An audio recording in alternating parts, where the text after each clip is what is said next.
Your life as every security officer rank. Level 1. The uniform. It starts with a polyester shirt that doesn't fit right and a badge that isn't real silver. You pin it on anyway. The orientation is 3 hours long.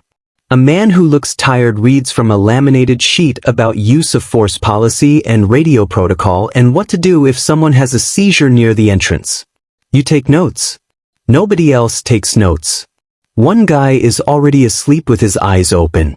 You get assigned to a shopping mall on the east side. $12.40 an hour. You walk the same loop every 40 minutes. Food court, east corridor, parking structure, back again. Your feet hurt by hour 3. By hour 7 you've stopped feeling them entirely. People don't look at you. That's the first thing you notice. Not hostility. Not respect. Just nothing. You are furniture in a uniform. A teenager shoplifts a phone case from a kiosk.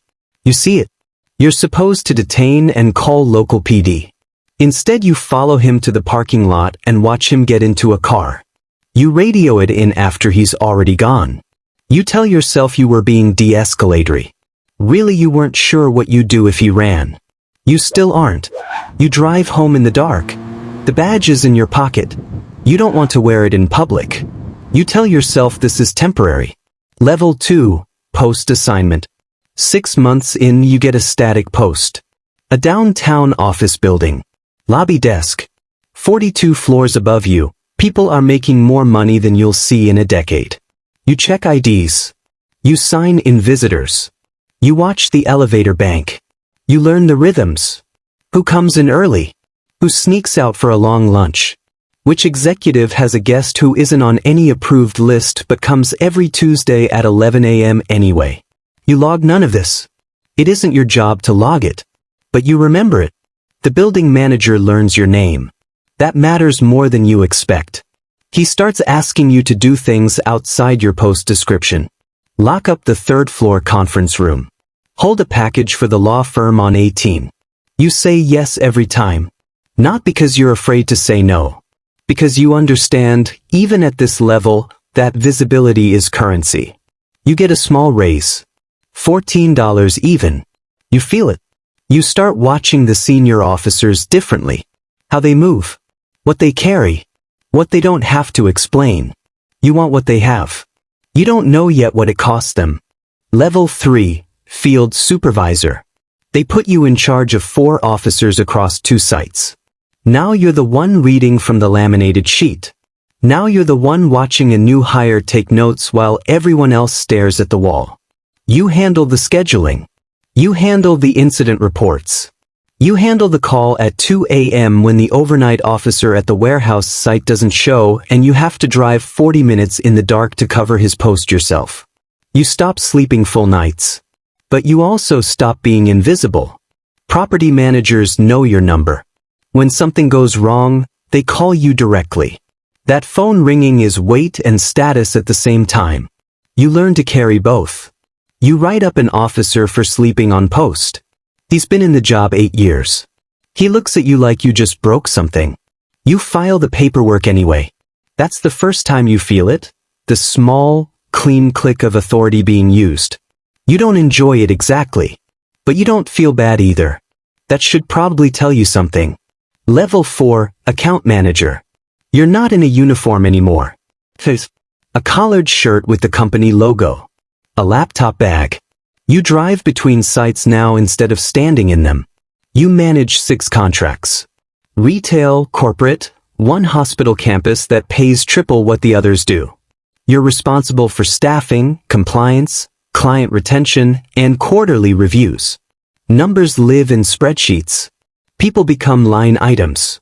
A client calls to complain about an officer who was rude to a vendor. You know the officer. He wasn't rude. The vendor was. But the client is worth $280,000 annually and the officer is worth $12.50 an hour. The math isn't complicated. You transfer the officer. You apologize to the client.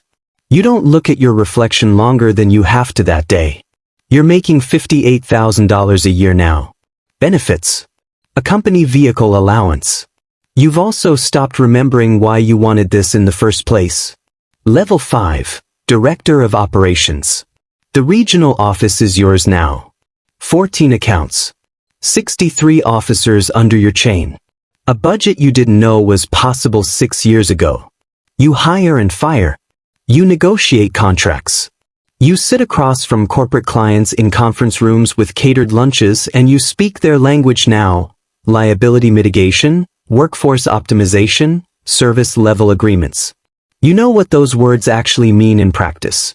Cut costs, keep the client happy, don't let anything explode publicly. An officer is assaulted at a client site. Broken nose. 3 days in the hospital. The client wants to reduce their contract because the incident attracted bad press. You tell them you understand their position. You restructure the agreement to keep them. The officer gets a card and a gift basket. You think about that for a long time. Then you stop thinking about it. Your team respects you. Some of them fear you. You've learned those aren't mutually exclusive. You've also learned that fear is more reliable. Level 6, Vice President of Security Services. You oversee 4 regional directors. You're 3 management layers removed from anyone in a uniform.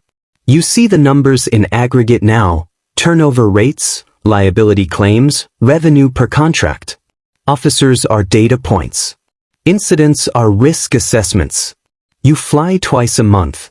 You have a corporate card with no spending cap that anyone has ever shown you. You have an assistant who manages your calendar and knows not to schedule anything before 8:30 a.m. A major client, pharmaceutical distribution, 7 figures annually, has a compliance problem. One of their internal team was caught falsifying access logs. If it surfaces, the contract gets audited. If it gets audited, your division takes a loss that affects your bonus structure directly. You make a call. You have a conversation you don't document. The problem disappears. You sleep fine that night. That's the part you think about now, sometimes. Not what you did. That you slept fine. Level 7, Chief Security Officer. You sit on the executive committee. You know things about this organization, its clients, its legal exposures, its internal arrangements, that cannot be in writing. You are trusted not because of your loyalty but because your silence is structurally valuable. You know too much to be an enemy. That's not the same as being safe. It's close enough. Your name is on nothing directly. The decisions you influence are made through layers, through subordinates, through carefully worded recommendations that others sign. Accountability belongs to people below you. Outcomes belong to you. You have one friend in this world. He's known you since level 2. He calls on your birthday. You always mean to call back sooner than you do. You are good at your job. You are no longer sure what your job is. You are powerful in the way that empty rooms are quiet, absolutely, and without warmth. Level 8, the architect. There's no title anymore. You left the company 18 months ago. Technically. But the calls still come. Because you built the systems. You wrote the frameworks that 3 divisions still operate under. You know where the liability is buried. You know which clients have arrangements that don't appear in any contract. You know which executives have problems they need managed quietly. That knowledge is your only product now. You sell it carefully. You never put a price on it directly. You let people understand what your silence and your access are worth, and they calculate the number themselves. The number is always large. You live well. A house that took 18 months to find, in a neighborhood where nobody knows what you do. A car that doesn't announce itself. A phone with 2 numbers. You don't miss the uniform. You barely remember the mall, the tired man with the laminated sheet, the badge that wasn't real silver. That person feels like someone you read about. The cost is this: you trust no one completely. Every relationship has a structure underneath it. Every favor has a weight. You stopped being able to separate genuine care from strategic positioning so long ago that the distinction no longer feels real. You are untouchable. You are also completely alone in a way that has no name and no remedy. You made this. Every level of it. Every choice was yours. The cycle. Somewhere tonight, A new hire is pinning on a badge that isn't real silver. He's reading the laminated sheet. He's thinking this is temporary. He thinks he knows what this world is. He doesn't. But he will.